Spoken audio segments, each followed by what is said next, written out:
Sang penebus, Raja Sorga mulia, terang telah tiba, mengalahkan kegelapan. Kasih anugerah yang terbesar dicurahkan,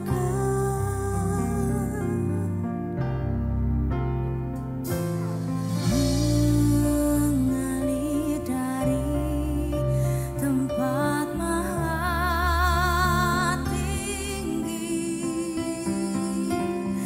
Harapan bahagia telah tiba. Allah ada di bahunya,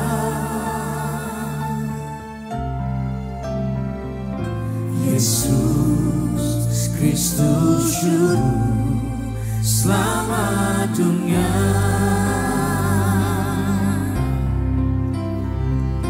Kuasa maut pun takluk dalam namanya, nama Yesus di atas segala nama. Pada mulanya adalah firman. Firman itu bersama-sama dengan Allah. Dan firman itu adalah Allah. Segala sesuatu dijadikan oleh Dia. Dialah Yesus Kristus.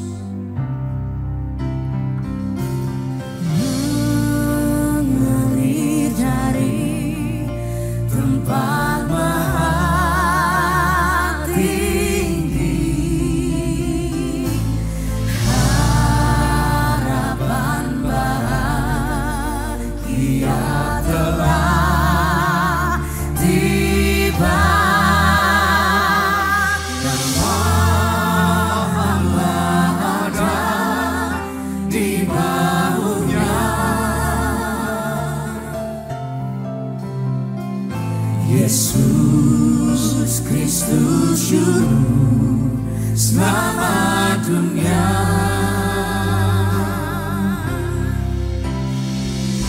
Kuasa maut pun takluk dalam namanya, nama Yesus di atas segala nama.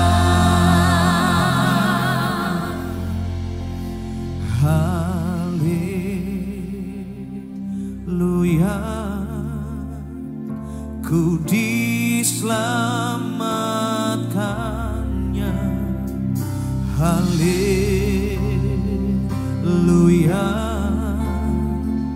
ku dipulihkannya. Haleluya,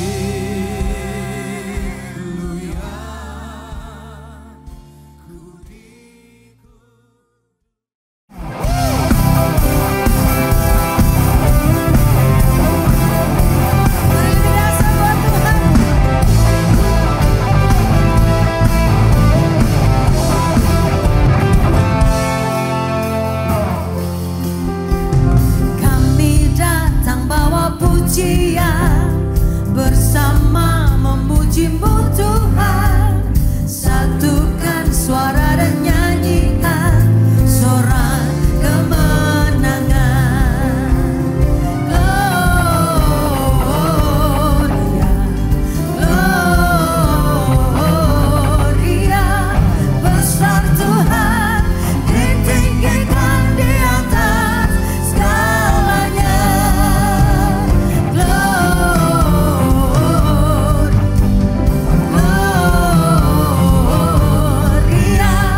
di balik ucapan syukur, katakan amin.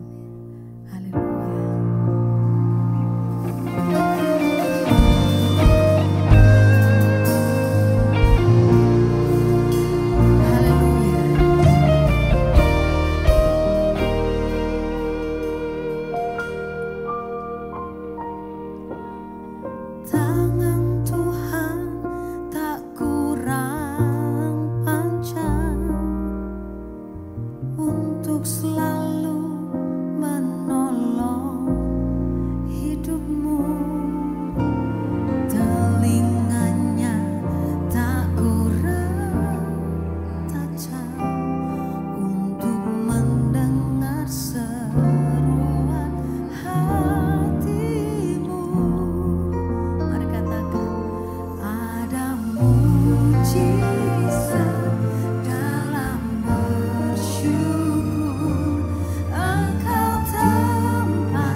Kami mau duduk di bawah kaki Tuhan, mendengarkan firman-Mu Tuhan. Berbicaralah kepada kami, pribadi lepas pribadi. Biarlah 45 menit ke depan Tuhan, Tuhan bicara kepada kami, sehingga apa yang kami gumulkan, apa yang sedang kami doakan, Tuhan menjawabnya melalui firman Tuhan. Dan biarlah hati kami tidak lagi dikuasai oleh dunia ini, tetapi hati kami dikuasai oleh Tuhan. Kami bukan lagi mengejar pujian dari manusia. Kami tidak lagi mengandalkan manusia. Kami tidak lagi mengandalkan kekuatan kami sendiri. Tapi kami mengejar pujian dari Tuhan. Kami mau mengandalkan Tuhan. Karena Tuhan katakan, diberkatilah orang yang mengandalkan Tuhan. Oleh karena itu Tuhan, apapun masalah kami, pergumulan kami mau terus mengandalkan Tuhan. Tuhan memang sediakan banyak fasilitas, dokter, kawan, apapun itu di dunia ini. Tapi di atas segala itu ada Tuhan yang menuntun dan merancangkan semuanya. Oleh karena itu kami mau cari Tuhan. Karena Tuhan menjawab dengan waktu dan caranya. Dan yang Tuhan berikan itulah waktu dan cara yang terbaik bagi kita. Sehingga di akhir masalah kita, di akhir pergumulan kita, kita tahu bahwa Tuhanlah yang berperkara. Sehingga kita tidak memegahkan diri kita. Kita tidak mengatakan bahwa orang lain yang berbuat kepada kita. Tapi kita mengatakan bahwa Tuhanlah yang telah berbuat. Sehingga nama Tuhan dipermuliakan. Itulah waktu dan cara Tuhan yang terbaik. Ampuni salah dosa kami Tuhan. Sehingga setiap firman yang kami dengar ini bisa kami terima, bisa kami cerna, bisa kami renungkan. Sehingga saat kami kembali dari tempat ini, ada kekuatan daripada Tuhan. Terima kasih Bapa, mengurapi setiap kami di tempat ini. Di dalam nama Tuhan Yesus, kami sambut firman Allah. Haleluya. Amin. Silakan duduk, shalom. Puji Tuhan saudara, kita mempunyai tema di tahun ini. Ya memang tahun-tahun selanjutnya tetap ini kita akan bawa saudara. Tetapi tahun ini kita akan fokus bicara juga tentang dimensi Tuhan. Apa itu dimensi? Dimensi itu adalah satu ukuran, satu ruang, di mana yang kita artikan bahwa dimensi Tuhan adalah ukuran kita mengikuti Tuhan. Ini sangat penting karena seringkali orang mengukurnya itu dengan mungkin cara-cara yang kurang tepat. Mengukur Tuhan itu kalau Tuhan ada, saya kaya. Kalau Tuhan ada, saya dapat mukjizat. Kalau Tuhan ada, saya diberkati mungkin secara finansial atau jasmani. Itu memang boleh ada, tidak salah. Tetapi bukan itu ukurannya. Yang paling mutlak bukan itu. Sehingga gereja mengajarkan ukurannya adalah kekudusan, kesucian, kebenaran, dan kasih. Firman Tuhan jelas mengatakan bahwa karunia-karunia akan berakhir, nubuatan akan hilang, bahasa roh akan lenyap, tetapi kasih itu akan tetap. Oleh karena itu ukuran kita mencari Tuhan dan ada di dalam dimensi Tuhan, itu bicara kasih, kebenaran, kekudusan, dan kesucian. Itu tidak akan pernah hilang. Kelak kita sampai di surga pun itu tetap ada. Tapi kalau kita hanya ukurannya karunia, ini contoh karunia. Karunia itu tidak akan kita bawa ke sorga. Karena karunia itu Tuhan berikan waktu gereja ada di dunia. Sehingga saudara, kalau gereja ini boleh berdiri, pasti ada karunia. Jadi jangan orang mengatakan, Pak, artinya gereja ini gak percaya karunia. Tidak. Kalau gereja boleh berdiri sampai saat ini, ada puluhan cabang saudara, itu juga karunia. Karunia itu untuk memperlengkapi kita. Tetapi saudara, karunia itu penting, tetapi bukan yang terpenting.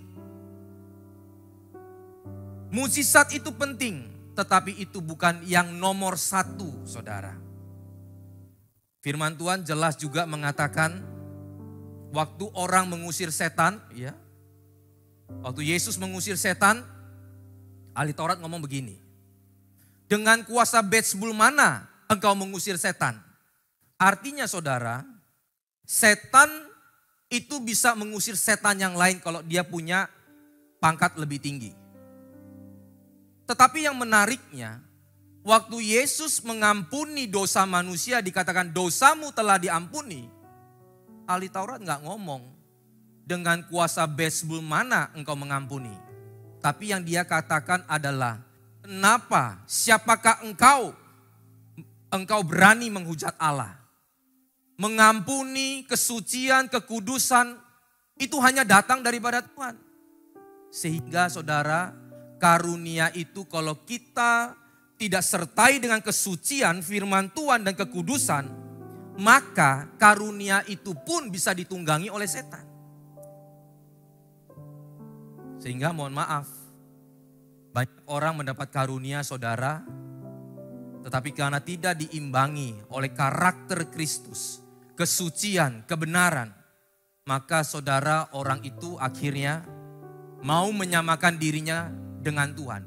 Itu sifatnya siapa? Sifatnya Lucifer. Di mana Lucifer juga ingin sama seperti Tuhan. Sehingga Tuhan buang dia.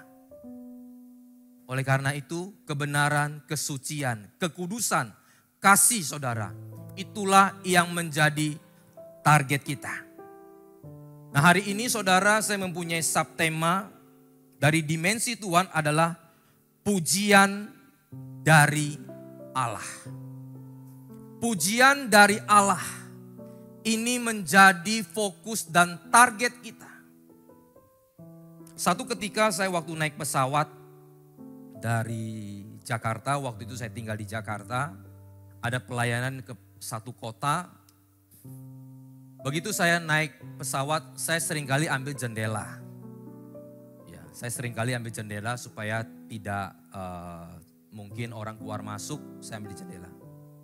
Nah saudara, satu ketika saya duduk di jendela pesawat itu waktu take off. Tiba-tiba saudara, Tuhan bawa saya di dalam satu dimensi yang mungkin saudara juga pernah alami. Setiap orang itu punya pengalaman pribadi masing-masing. Tiba-tiba saudara saya dibawa dalam satu dimensi di mana saya tetap memang ada di ruangan itu, di kapal itu. Tetapi saya merasakan satu damai sukacita yang memang tidak bisa dibayar oleh apapun. Yang memang saya belum pernah rasakan. Saya tetap bisa melihat orang ada di sana. Tetapi kondisinya saudara itu seperti satu dimensi. Di mana saya merasakan satu damai sejahtera sukacita yang tidak pernah saya rasakan. Dan mungkin sampai hari ini saudara saya tidak pernah rasakan lagi. Dan saya tahu itu tidak bisa dinilai dan dibeli oleh uang. Tapi ada satu suara di dalam hati saya. Di situ Tuhan mengajarkan kepada saya. Itulah pujian dari Allah. Sehingga saya bertanya di dalam hati kecil saya. Apa Tuhan ini maksudnya?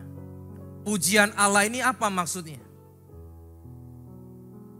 Dan saudara, suara itu mengajar lagi begini. Kalau pujian dari manusia, itu akan membuat kita menjadi tinggi hati. Membuat kita sombong. Tetapi pujian dari Allah akan membuat kita rendah hati. Lalu saya bertanya lagi, Tuhan, kalau begitu apa faedahnya? Kita manusia selalu begitu. Tak? Kalau kita dapat sesuatu untungnya apa? Kalau saya ngejar kekudusan, pujian dari Allah, itu faedahnya apa? Tapi Tuhan baik saudara, dia ngajar begini. Kalau Tuhan muji saudara, itu boleh diumpamakan seperti seorang presiden. Kalau saudara perhatikan ya, kalau di televisi, kalau seorang pimpinan sudah mulai di muka umum dia muji seseorang, itu sudah ada signal atau alarm kepada orang sekitarnya untuk melakukan sesuatu kepada orang tersebut yang dipuji. Seperti itu. Nah saudara, Tuhan mengatakan kejarlah pujian dari Tuhan. Carilah perkara-perkara di atas. Oleh karena itu, kalau kita mencari pujian dari Allah, jangan pernah takut. Di situ ada covering Tuhan. Di situ saudara ada yang namanya perlindungan Tuhan dan penjagaan Tuhan. Jangan pernah takut. Lalu suara itu mengajar lagi begini. Makanya saya mau katakan saudara, pribadi kita masing-masing berbeda. Waktu kita punya pergumulan Tuhan ngajar begini. Waktu kita punya hal ini Tuhan ngajar ini. Selalu libatkan Tuhan.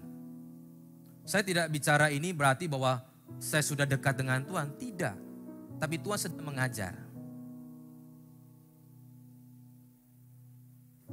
Tuhan bilang begini. Inilah pujian dari Allah. Sehingga saya mendapat satu rema.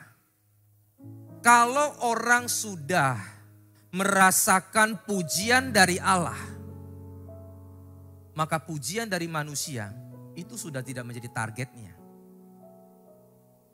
Tapi kalau orang masih mengejar pujian daripada manusia, artinya dia belum pernah merasakan pujian dari Allah. Contoh saudara, kalau kita sudah nikmati sesuatu yang mungkin luar biasa nikmatnya, entah itu tempatkah, atau pemandangan yang luar biasa kah? Saudara mendapat sesuatu yang luar biasa. Tetapi begitu saudara mendapat pemandangan yang kecil-kecil dan biasa, saudara akan biasa. Nah hari ini apa yang mengajar kita? Artinya, kalau kita masih mencari atau mengejar pujian daripada manusia, secara tidak langsung, kita belum pernah merasakan pujian dari Allah. Itu menjadi satu motivasi buat diri saya.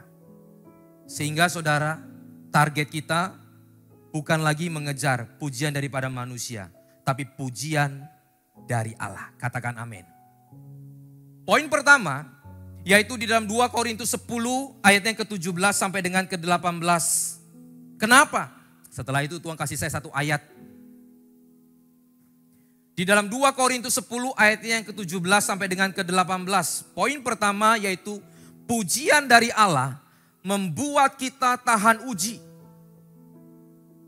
Tetapi barang siapa bermegah, hendaklah ia bermegah di dalam Tuhan. Ayat 18. Sebab bukan orang yang memuji diri sendiri yang tahan uji, melainkan orang yang dipuji Tuhan. 2 Korintus ini mencatat saudara ada sekelompok orang, ya para pelayan Tuhan yang dibawa Rasul Paulus itu, mereka melayani dengan baik, hasilnya kerjanya baik. Tapi mereka merasa bahwa apa yang dilakukan itu karena dirinya. Sehingga Paulus mengatakan jangan bermegah diri. Hari ini kalau kita mau mendapat pujian dari Tuhan, jangan katakan bahwa yang saya lakukan ini kalau berhasil karena saya. Cilakanya lagi saudara, kalau kita melakukan sesuatu lalu kita merasa kalau nggak ada saya, ini pekerjaan nggak jalan. Kalau bukan saya, ini nggak akan berhasil. Kalau ini bukan saya, tidak mungkin bisa terjadi. Itu sedang kita memegahkan diri kita. Tapi kalau kita mau mendapat pujian dari Allah, katakanlah, kalau saya boleh diberi kesempatan oleh Tuhan, itu satu anugerah. Kalau saya boleh dipercaya, itu ada satu kehormatan buat saya. Kalau saya boleh diizinkan untuk melakukan A dan B, puji Tuhan. Karena Tuhan mau pakai saya. Dan saya yakin saudara, kalau ini yang menjadi target kita, maka saudara dan saya akan menjadi orang-orang yang tahan uji. Contohnya begini Bapak Ibu. Seumpama kalau kita mengejar pujian daripada manusia, atau kita suka memuji diri sendiri, kita itu gak akan tahan uji. Satu ketika waktu kita melayani, Karena yang kita kejar adalah pujian daripada manusia. Nggak ada yang muji. Udah kerja berusaha sebaik-baiknya, sebagus-bagusnya. Nggak salah. Tapi target dia ingin dipuji orang, ingin dilihat orang. Satu ketika dia akan kecewa. Kenapa Tuhan, kenapa dia nggak puji saya? Kenapa saya nggak diangkat? Makanya orang tersebut nggak akan pernah tahan uji. Tapi kalau target dia dipuji oleh Tuhan, dia lakukan ini karena Tuhan. Mau dilihat orang, gak dilihat orang. Mau dipuji orang, gak dipuji orang. Dia tahu bahwa Tuhan yang memuji dia. Katakan amin. Paulus pun lakukan hal yang sama Bapak Ibu. Sehingga bagi dia bukan menuntut hak. Tapi yang dia pikirkan adalah bagaimana dia seorang rasul harus melakukan kewajibannya. Apa yang harus dia kerjakan. Sehingga pola pikirnya, paradigmanya, konsepnya itu berubah. Mari kita lihat dulu firman Tuhan. Di dalam 1 Korintus 9 ayatnya yang ke-16 sampai dengan ke-18. 1 Korintus 9 ayat yang ke-16 sampai dengan ke-18.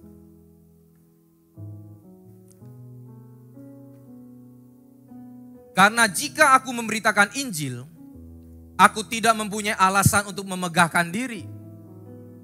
Kalau dia boleh ngajar, kalau dia boleh khotbah, kalau dia boleh dipakai Tuhan, bukan alasan dia untuk menonjolkan dirinya. Sebab itu adalah keharusan bagiku. Bahkan dia ngomong gini, konsepnya berubah. Celakalah aku jika aku tidak memberitakan Injil. Jadi dia gak merasa saudara dia dipakai Tuhan.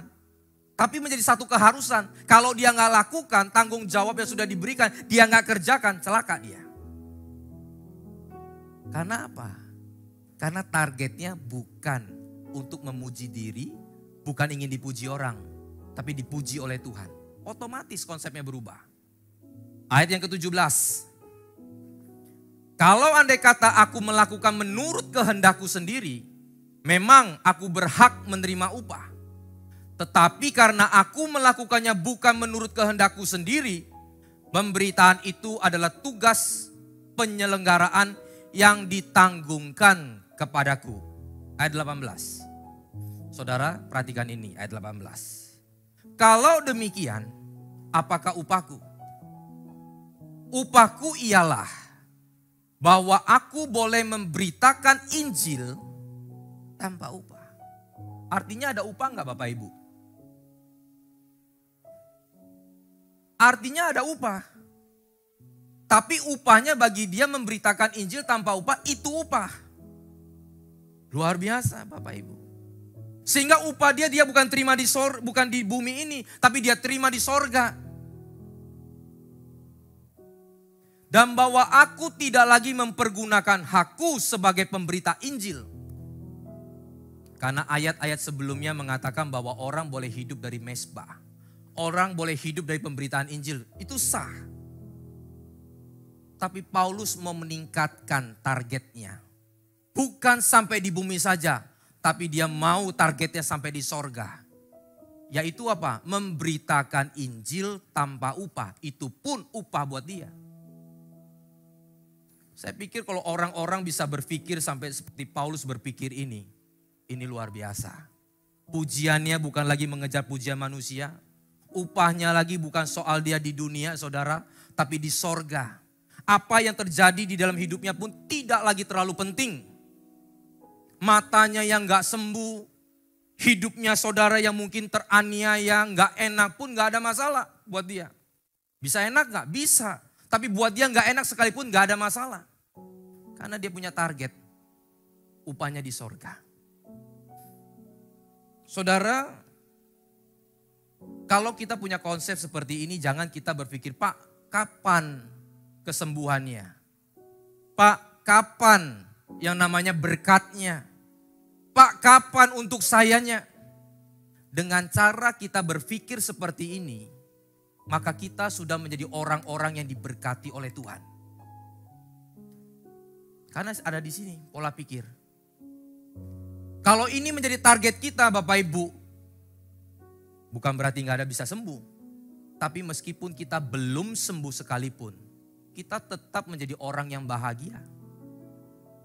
Mungkin kita belum ada berkat jasmani, tapi kita tetap bisa menjalani hidup kita dengan ucapan syukur. Itu luar biasa loh. Karena kaya seseorang saudara itu bukan ditentukan oleh jumlah, betul? Kayanya seseorang itu bukan ditentukan oleh jumlah, tapi ditentukan oleh rasa bersyukurnya dia, apa yang sudah dia terima. Ada amin gak nih? Saya kasih contoh ya. Seumpama kita ada terima gaji 5 juta. Saya mau tanya Bapak Ibu, ini kecil atau besar? Kecil apa besar? Nah ini kelihatannya gajinya lebih dari 5 juta semua nih, kelihatan. 5 juta itu bagi orang yang kerja serabutan itu besar. Tapi seorang manajer katakan itu kecil. Sekarang saya naikkan, kalau gaji 20 juta, kecil atau besar? Sudah mulai kedengaran besarnya. Artinya di sini ini sekitar manajer kalau saya lihat. Tapi bagi seorang dirut saudara itu kecil. Sekarang saya naikkan 100 juta. Kecil apa besar? Wah ini kita punya saudara kolong merat di sini. 100 juta saudara bagi kita besar. Tapi bagi Konglo itu saudara itu ukuran kecil. Sekarang saya mulai naikkan. 1 triliun, kecil atau besar? Besar semua. Tapi bagi Elon Musk itu uang receh. Betul nggak? Sahamnya turun naik sedikit aja saudara puluhan triliun. Artinya kekayaan saudara kita semua kecil atau besar bukan ditentukan oleh jumlah. Tapi rasa bersyukur kita. Apa yang telah kita terima, apa yang kita dapat, itu kita syukuri. Termasuk kesehatan kita Bapak Ibu. Termasuk kesehatan kita. Selama kita numpang dengan tubuh ini saudara, pasti ada sakit. Entah itu pilek, entah itu batuk, entah itu sakit yang lebih berat. Tapi kalau kita mau rasa syukur saudara, apa yang sekarang kita alami, apa yang sekarang kita terima di dalam tubuh kita ini, kita akan syukuri. Aduh Pak, saya patah tulang. Kamu masih bisa nafas. Ada orang mau nafas saja harus dilobangin ini paru-paru. Harus dilobangin ini untuk makan. Kita masih bisa makan, masih bisa nelen. Memang patah tulang. Memang ada penyakit lain. Tapi ada hal yang Tuhan pelihara di dalam hidup kita. Kalau kita mau mengucap syukur, kita bisa melihat kebaikan yang Tuhan sudah kerjakan di dalam hidup kita. Makanya sekali lagi saya katakan pola pikir itu penting. Bukan soal apa yang kita terima. Tapi bagaimana kita memikirkan konsep yang benar. Dan itulah yang terjadi kepada Paulus. Sehingga saudara kalau dia melihat mungkin ahli-ahli Taurat pada saat itu boleh mengambil susu dan bulu dari domba-domba yang dia layani. Dia katakan kalau aku gak perlu. Satu ketika saya waktu itu belum Kristen. Ya. Saya kerja di dalam satu perusahaan yang memang ownernya itu Kristen yang taat. Dulu waktu saya kerja itu karyawannya baru 4 orang, salah satunya saya. Sekarang karyawannya sudah 600-700 karyawan. Setiap minggu saudara, hari Senin dia utamakan Tuhan. Ini luar biasa. Makanya akhirnya Tuhan terus berkati dia dan Tuhan terus tambah. Dan orangnya murah hati juga saudara. Sama orang itu ringan tangan, suka bantu dan lain sebagainya. Tuhan berkati dia sekarang. Dia undang satu hamba Tuhan besar saudara. Waktu itu kami kira-kira berjumlah 50-60 orang. Saya itu belum Kristen, baru tahu-tahu aja. Gitu.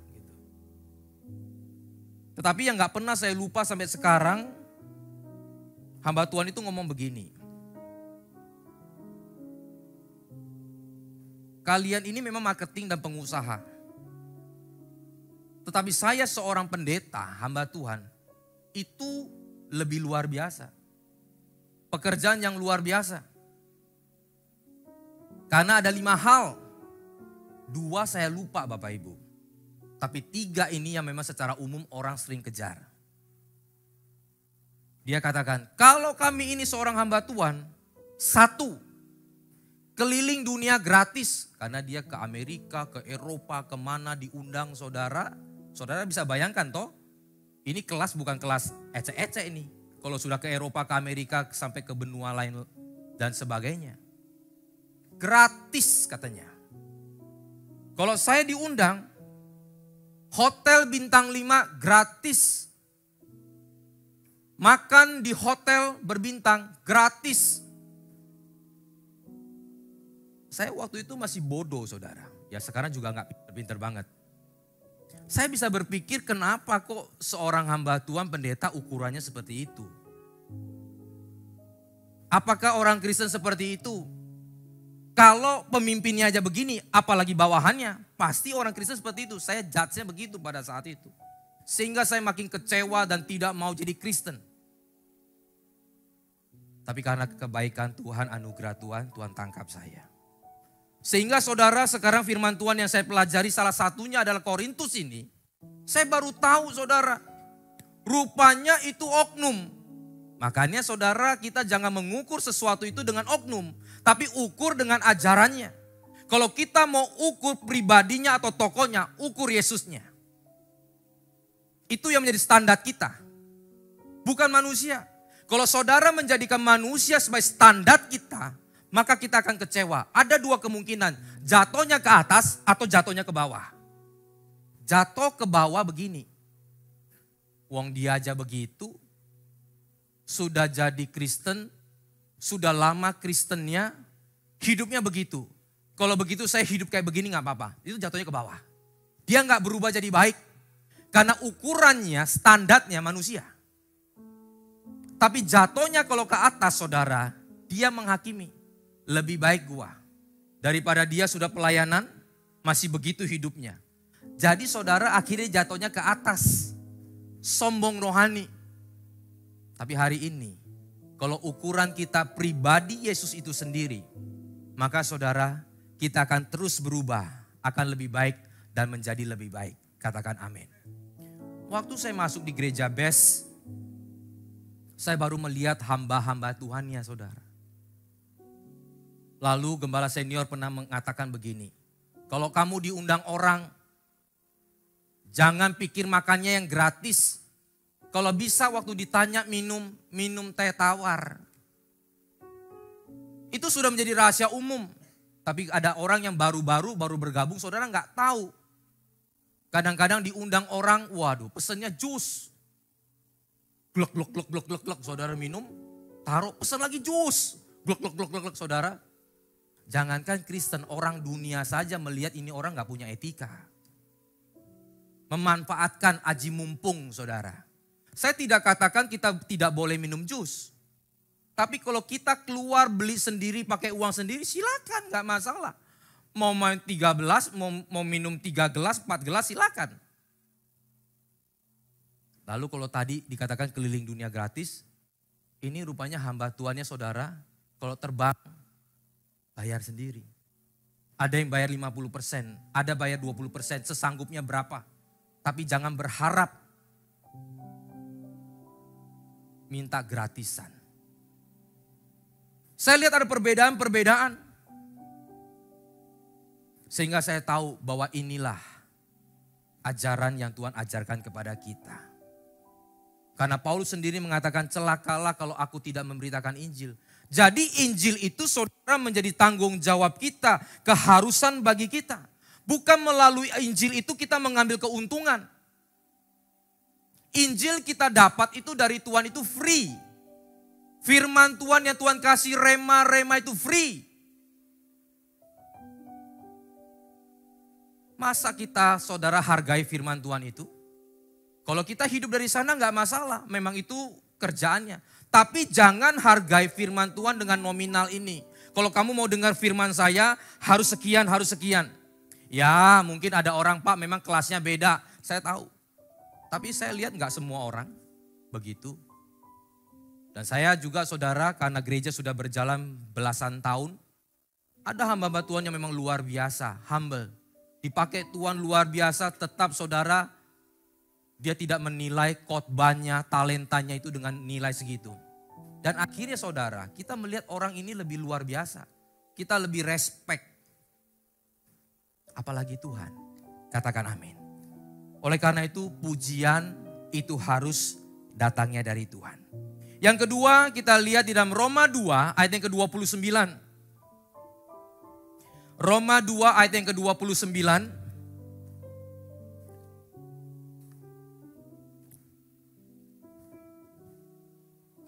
Tetapi orang Yahudi sejati ialah dia yang tidak nampak keyahudiannya. Dan sunat ialah sunat di dalam hati secara rohani, bukan secara hurufiah. Maka pujian baginya datang bukan dari manusia, melainkan dari Allah. Yang kedua saudara adalah Tuhan memuji hati yang suci. Yang Tuhan nilai itu suci. Makanya kalau saudara ingat loh batu yang pernah dibawa oleh Musa dan yang akhirnya ada di dalam tabut Allah, itu hilang. Dan firman Tuhan mengatakan loh batu itu sekarang saudara bukan lagi tercatat di luar, tapi dituliskan di dalam loh hati kita. Digoreskan di dalam hati kita. Sehingga apa? Sehingga firman Tuhan yang kita baca ini bukan Alkitab yang hanya harafiah. Yang bukan bicara hurufiah saudara. Tapi bagaimana kita harus menerjemahkan di dalam hidup kita. Sehingga sunat itu bukan bicara jasmani atau hurufiah. Tapi sunat itu bicara hati. Manusia itu melihat apa yang kelihatan. Tapi Tuhan melihat hati. Ini penting Bapak Ibu. Kalau ini menjadi target dan ukuran kita, maka saudara waktu kita mau doa, waktu kita mau pujian, waktu kita mau khotbah, waktu kita mau nyanyi saudara, waktu kita mau melayani, ukurannya bukan seberapa besar atau sebagus apa kita lakukan. Tapi sesuci apa, sebersih apa hati kita waktu datang kepada Tuhan. Karena kalau luar ini saudara bisa dipuji manusia tapi belum tentu dipuji oleh Tuhan. Tuhan pernah ngomong toh. Bangsa ini memuliakan aku dengan bibirnya. Tapi sesungguhnya hatinya jauh daripadaku. Apa yang dinilai Tuhan? Hatinya.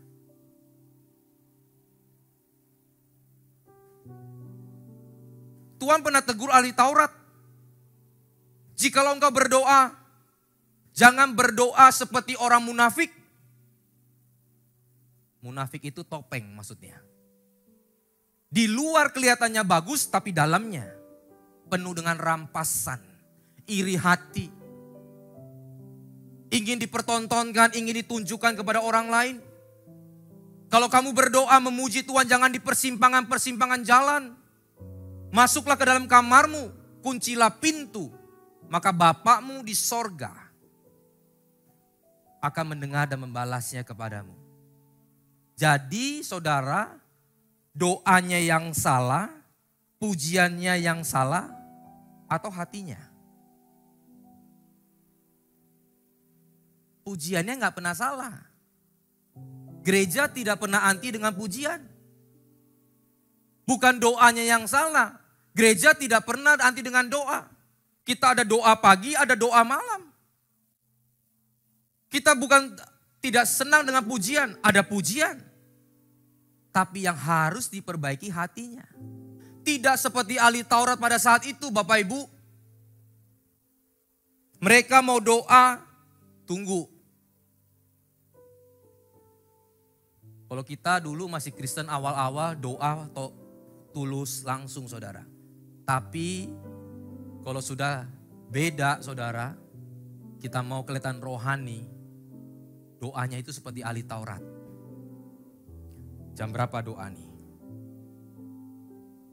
Jam 4 pagi, jam 8 pagi, jam 12, atau nanti lagi sore.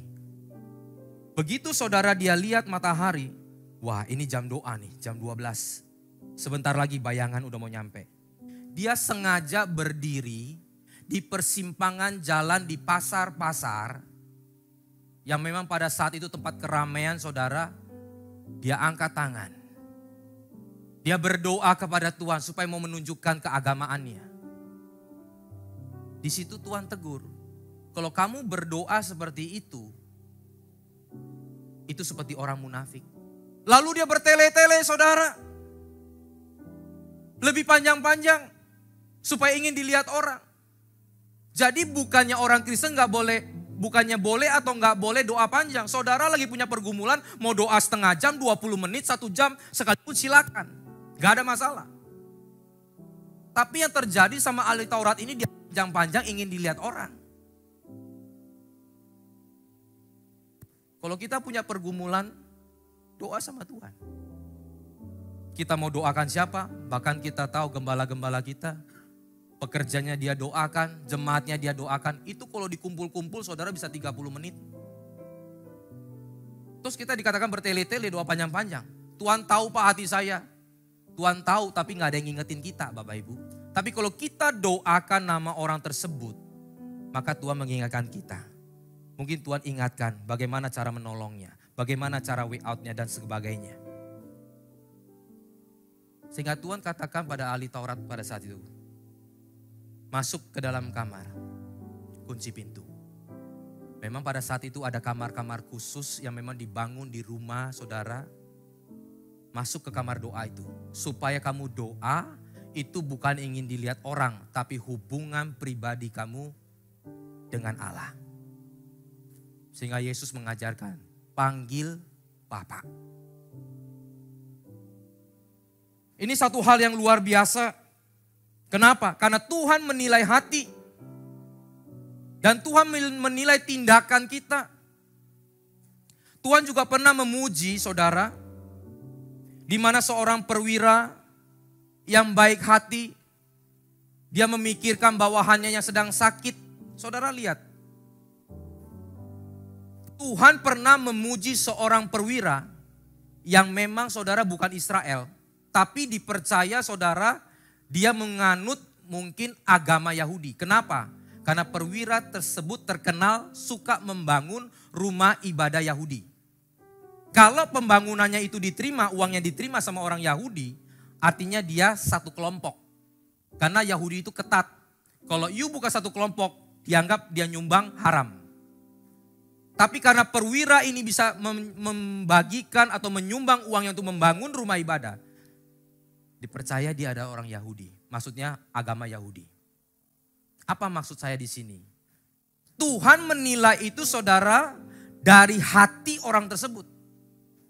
Dari dia punya hati membangun pekerjaan Tuhan. Dia berdoa bukan untuk pribadinya tapi dia berdoa untuk bawahannya. Waktu dia berjumpa dengan Tuhan, dia katakan, Tuhan, kamu tidak perlu datang ke rumahku. Cukup katakan sepatah kata saja, maka hambaku itu akan sembuh. Saudara lihat korelasinya. Gereja ini tidak pernah mengajarkan tentang soal kesembuhan, soal berkat jasmani. Tapi yang saya mau katakan bahwa itu bukan berarti tidak menyertai gereja ini. No. Bukan berarti saudara tidak disertai oleh Tuhan. Enggak saudara. Tapi kalau saudara mempunyai hati condong kepada Tuhan, mengejar pujian Tuhan saudara, melakukan bagian kita, mempunyai hati yang suci, enggak usah takut. Dan Tuhan katakan apa kepada perwira ini dan mengajar kepada murid-murid. Iman seperti ini tidak kutemui di Israel. Jadi Kristen itu Bapak Ibu bukan bicara tentang agamanya. Ikut Tuhan saudara bukan bicara statusnya. Tapi bagaimana hatinya saudara. Dia orang yang mengasihi, orang yang murah hati. Mempunyai karakter yang baik. Dan Tuhan puji dia loh. Sehingga apa yang terjadi? Waktu perwira itu jalan pulang, belum sampai rumahnya, belum ketemu bawahannya. Bawahannya yang lain ngomong, Tuhan, hambamu telah sembuh. Luar biasa enggak saudara? Bukan kejar mukjizatnya, bukan kejar hal-hal seperti itu. Tapi Tuhan bisa kasih bonus, Tuhan bisa tambahkan. Carilah kerajaan Allah dan kebenarannya, maka semuanya itu akan ditambahkan kepadamu. Ingat, waktu murid pernah bertanya kepada Yesus, Guru, apakah yang harus kami kerjakan untuk menggenapi seluruh kitab? Tuhan katakan, kasihlah Tuhan Allahmu, kasihlah sesamamu. Lalu murid bertanya, sesama kita itu siapa? Lalu Yesus mengumpamakan orang Samaria yang murah hati. Di mana seorang imam waktu turun saudara, dia lihat orang dipukul, dianiaya, dia bablas jalan. Malah kalau bisa jalannya lebih jauh sedikit supaya gak kelihatan. Orang Lewi saudara, yang memang kerjanya di bait Allah, begitu dia tahu, dia juga belaga gak lihat saudara. Tapi orang Samaria, dia lihat, bukan dia menjauh, bukan dia gak lihat, dia samperin. Dia tanya saudara, bukan dia tanya saja. Dia gendong, dia naikkan ke keledai. Makanya di dalam kekristenan, bukan cukup tidak berbuat jahat. Katakan amin. Di dalam kekristenan saudara, kalau kita tahu sesuatu yang baik, kita tidak kerjakan, itu jahat. Orang itu dipukul bukan karena kita. Orang itu saudara terjadi celaka bukan karena kita. Kita bukan orang jahat. Tapi kalau kita lihat orang yang perlu ditolong, kita nggak tolong, kita jahat. Dan orang ini Samaria, agama campuran. Bukan orang Lewi, bukan imam. Tapi Tuhan puji dia. Kenapa? Karena dia mau tolong orang yang lagi susah. Artinya lagi, bukan status agamanya Kristen atau non-Kristen. Bukan saya sudah Kristen Pak, ya percaya kita selamat. Tapi kalau kita jadi Kristen tok, tidak melakukan sesuatu, tidak. Maka Tuhan puji orang Samaria ini, hatinya baik. Murah hati, artinya orangnya dari hati. Saudara, satu ketika saya lagi bawa mobil, pulang dari Komsel, ini waktu saya di Jakarta. Saya tinggalnya di daerah Cengkareng, Komselnya di Kelapa Gading. Kurang lebih 45 kilo sejalan. Karena dia Kelapa Gadingnya di ujung, itu lewat tol ya. Dan itu kita lakukan setiap minggu. Memang biasa semua orang lakukan itu. Satu ketika Bapak Ibu, saya waktu mau masuk ke tol bandara, mungkin yang pernah ke Jakarta, kalau kita mau masuk ke tol bandara itu kan sekarang ada tol yang satu di bawah, satu di atas toh. Yang bawah kalau misalkan banjir, ini tidak dipakai, kita pakai sini. Karena pernah kejadian waktu banjir di Jakarta, tutup total penerbangan. Karena banjir. Gak bisa lewat para penumpang. Sehingga kiri kanan itu dibangun lebih tinggi. Nah waktu baru pembangunan saudara, ada trotoar antara waktu mau masuk ke yang bawah sama atasnya ada trotoar. Ini mungkin tandanya gak jelas atau bagaimana, memang gak ada lampu di sana. Waktu itu sudah kurang lebih hampir pukul 12. Tiba-tiba saudara, waktu saya lewat sana, ada mobil kebalik. Asap sudah ngebul dan bawah itu solarnya atau bensinnya itu sudah kemana-mana. Saudara, dalam sekejap langsung saya berpikir tolong apa enggak nih. Tiba-tiba saudara firman Tuhan Samaria ini muncul.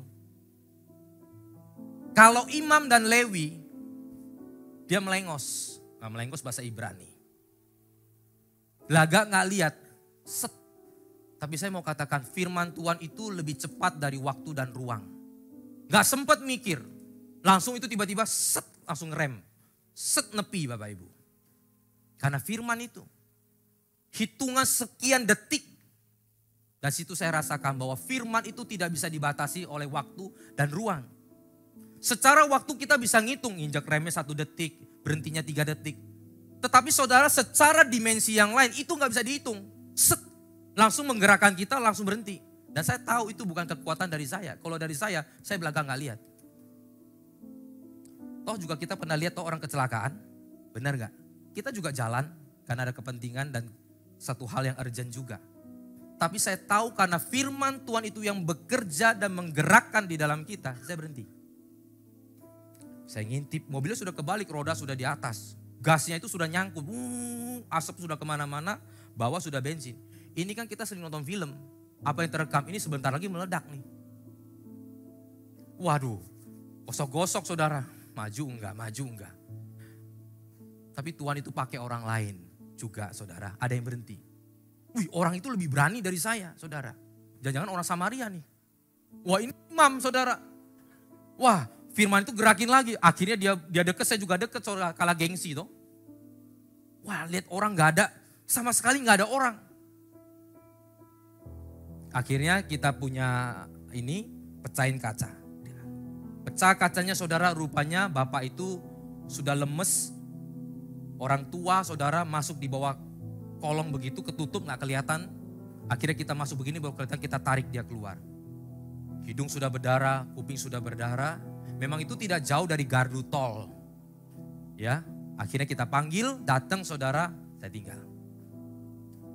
Yang coba saya mau katakan adalah kekristenan saudara itu bukan bicara status kita Kristen. Apa jabatan kita. Tapi kalau kita tidak punya fungsi, maka nothing.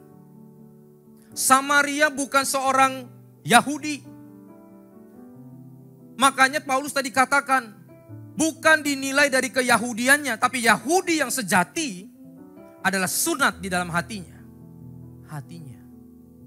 Bagaimana orang itu punya murah hati.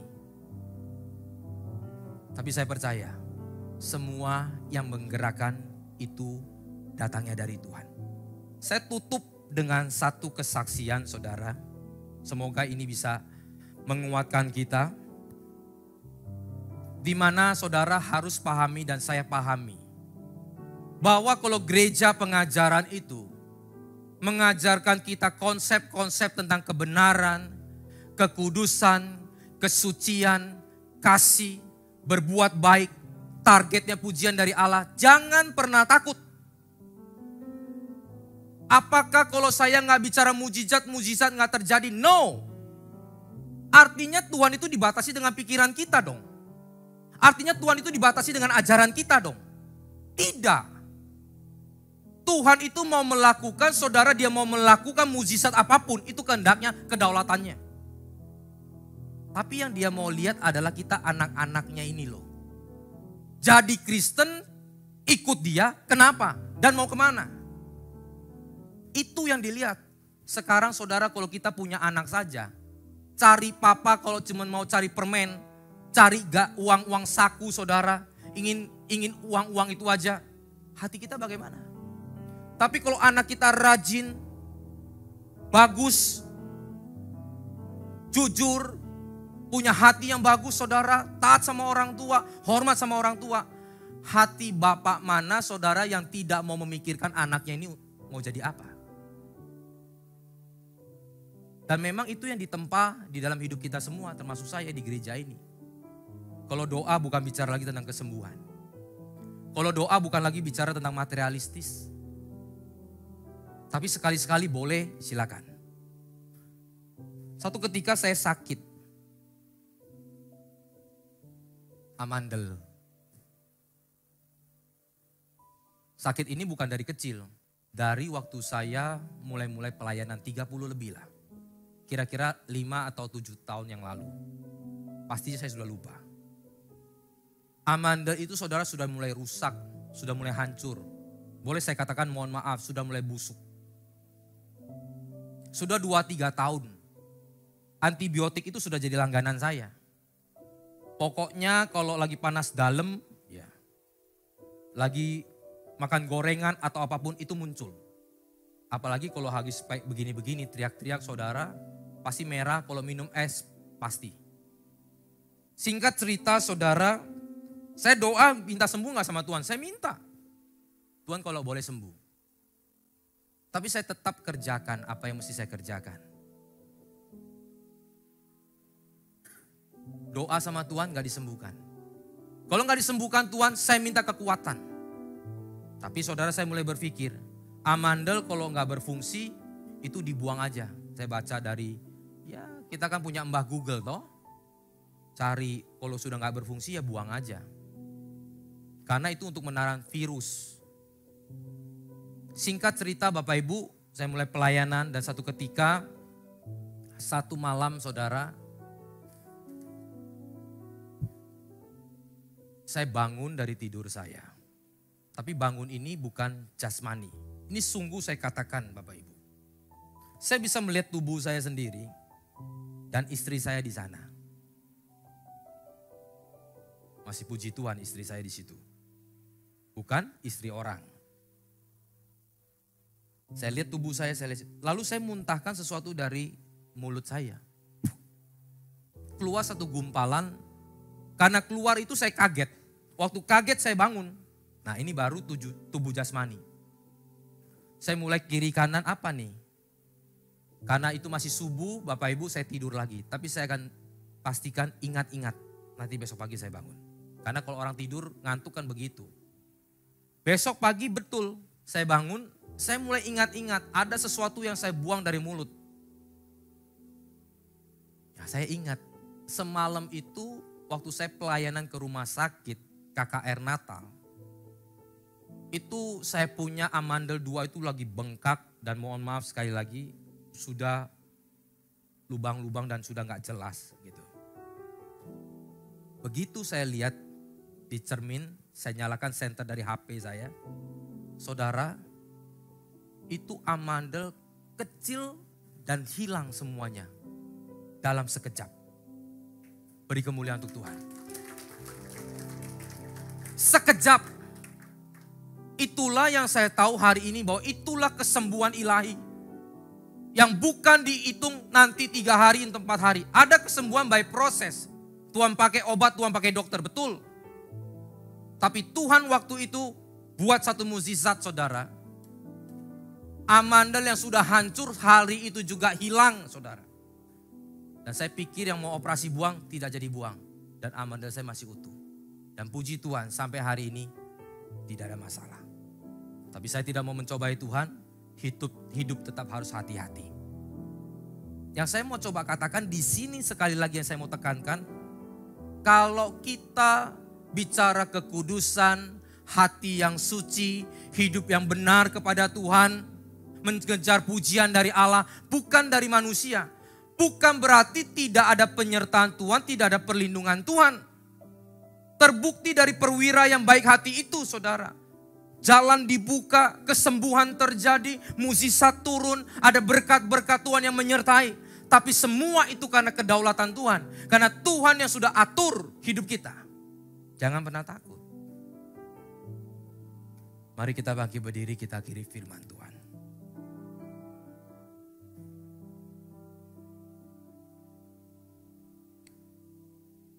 Bapa di dalam surga, Bapa yang baik, Bapa yang kami kenal di dalam nama Tuhan Yesus.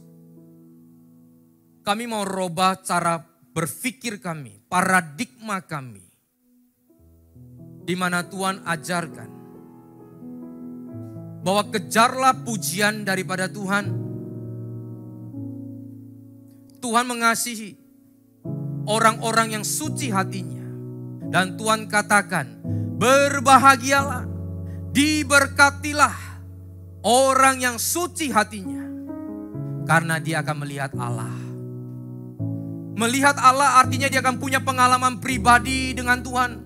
Seperti Ayub mengatakan, kalau dulu katanya orang, Tuhan seperti ini, Allah seperti ini. Sekarang mataku melihat Allah. Mataku sendiri yang melihat Tuhan. Sehingga dia punya pengalaman dengan Tuhan. Karena Tuhan mendapati Ayub tetap saleh, tetap hidup berkenan di hadapan Tuhan. Meskipun mungkin dia pernah kecewa, dia menggerutu kepada Tuhan. Itu manusiawi. Tetapi kita harus kembali kepada Tuhan. Kalau kita pernah kecewa, mungkin kita meragukan Tuhan, itu biasa. Karena manusia, daging, setan pun bekerja di sana menggoda kita, membuat kita jauh daripada Tuhan. Tapi engkau harus menang. Engkau harus tetap teguh di dalam Tuhan. Dan engkau akan melihat perkara-perkara yang luar biasa terjadi di dalam hidupmu. Seperti yang terjadi kepada Ayub. Tuhan kembalikan 2 kali lipat. Tuhan kembalikan lebih daripada apa yang Ayub pikirkan. Karena Tuhan menyediakan. Segala sesuatu itu indah pada waktunya. Yang kita tidak pernah pikir waktunya. Kita nggak pernah pikir caranya. Tapi Tuhan sediakan dengan cara yang terbaik. Dan waktu engkau disembuhkan. Dan waktu engkau menerima pertolongan dari Tuhan. Dan saat jalan itu dibuka. Engkau tidak mengatakan ini karena saya. Itu karena dia. Itu karena profesor itu. Karena dokter itu. Tapi engkau mengatakan ini semua karena Tuhan. Haleluya. Terima kasih Bapa. Mengurapi setiap kami di tempat ini. Jikalau kami datang dengan pergumulan, biarlah Tuhan Kau memberikan kekuatan dan jalan keluar kepada setiap kami. Terima kasih Bapa. Kami mau juga berdoa untuk gereja-gereja yang ada di seluruh dunia. Bagi para hamba Tuhan sampai kepada semua jemaatnya. Kiranya Tuhan memberkati mereka semua. Supaya mereka menjadi berkat dan berdampak. Sehingga gereja di seluruh dunia dipenuhi oleh jemaat yang mencari Tuhan dengan tulus dan takut akan Tuhan. Buat semua hamba Tuhan dan gereja bersatu, rukun dan tidak terpecah-pecah, supaya dunia percaya bahwa Yesus adalah Tuhan bagi kemuliaan Allah Bapa. Demikian juga untuk gereja di mana kami Engkau percayakan untuk mengembalakannya, yaitu gereja Blessing in the Spirit. Kami mau berdoa untuk setiap persembahan dari jemaat-Mu. Kiranya Tuhan Kau menerimanya dan membalasnya berlipat-lipat. Biarlah persembahan ini berkenan kepada Tuhan sebagaimana persembahan Habel. Tuhan, Engkau memberikan kemurahan-Mu. Balaslah kebaikan dan kerelaan hati jemaat. Jaga dan lindungi mereka. Serta peliharalah mereka beserta keluarga, pekerjaan, dan juga studi, dan juga kesehatannya. Mari dekapkan kedua tangan di dada. Untuk menerima berkat itu pasti.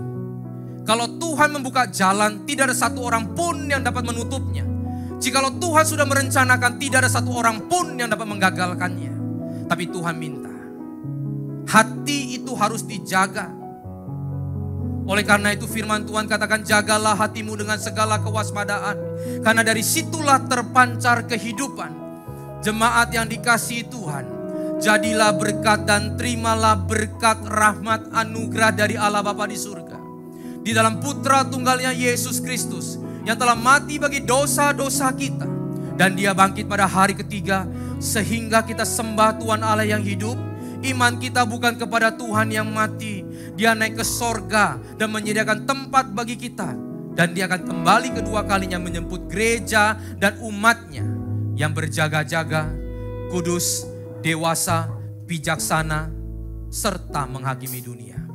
Dan di dalam persekutuan dengan Roh-Nya yang kudus, menghibur, menguatkan, menginsafkan, dan terus membuat hati kita berkobar-kobar di dalam kasih semula, kekudusan kebenaran, dan menjadi saksi Kristus dari sekarang sampai selama-lamanya. Mari kita tutup dengan doa Bapa kami. Bapa kami yang di surga, dikuduskanlah nama-Mu, datanglah kerajaan-Mu, jadilah kehendak-Mu di bumi seperti di surga. Berikanlah kami pada hari ini makanan kami yang secukupnya, dan ampunilah kami akan kesalahan kami, seperti kami juga mengampuni orang yang bersalah kepada kami. Dan janganlah membawa kami ke dalam pencobaan, tetapi lepaskanlah kami daripada yang jahat. Karena Engkaulah yang punya kerajaan dan kuasa dan kemuliaan sampai selama-lamanya. Amin. Tuhan Yesus memberkati. Ubah hidup kami Tuhan.